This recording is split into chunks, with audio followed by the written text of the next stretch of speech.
बिस्मिल्लाहिर्रहमानिर्रहीम। दोस्तों, आज मैं आपको एक बच्चे और उसके वालिद का सबक आमूज़ वाक़या सुनाऊंगा जिसका मोरल है ज़िंदगी कोई हादसा नहीं। तो आइए सुनते हैं वो सबक आमूज़ वाक़या क्या है। एक बच्चा अपने वालिद के हमरा जंगल में चहलकदमी कर रहा था कि अचानक पत्थर से फिसल कर गिर पड़ा। दर्द से उसके हल्क से तेज़ आवाज़ आई, आह। लड़के को जब आह की आवाज़ पहाड़ों से आती महसूस हुई तो बहुत हैरान और मुतजस्सिस हुआ। उसने चिल्लाकर कहा, तुम कौन हो? लेकिन उसे ये जवाब मिला, तुम कौन हो?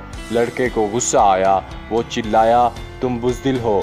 पहाड़ों से आवाज़ आई, तुम बुज़दिल हो। लड़के ने बाप की तरफ देखा और पूछा, अब्बू ये क्या हो रहा है? बाप ने कहा, बेटे गौर से सुनो। फिर वो चीखा, तुम अच्छे हो।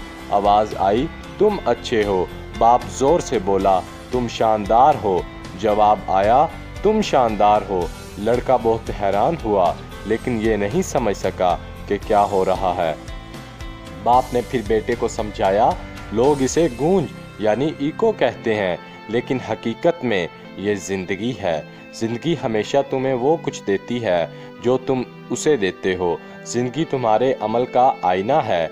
अगर तुम ज़्यादा मोहब्बत चाहते हो तो ज़्यादा मोहब्बत दो। अगर ज़्यादा रहमदिली चाहते हो तो ज़्यादा रहमदिली दो।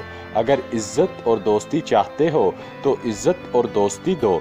फितरत का ये अटल कानून हमारी ज़िंदगी के हर पहलू पर लागू होता है।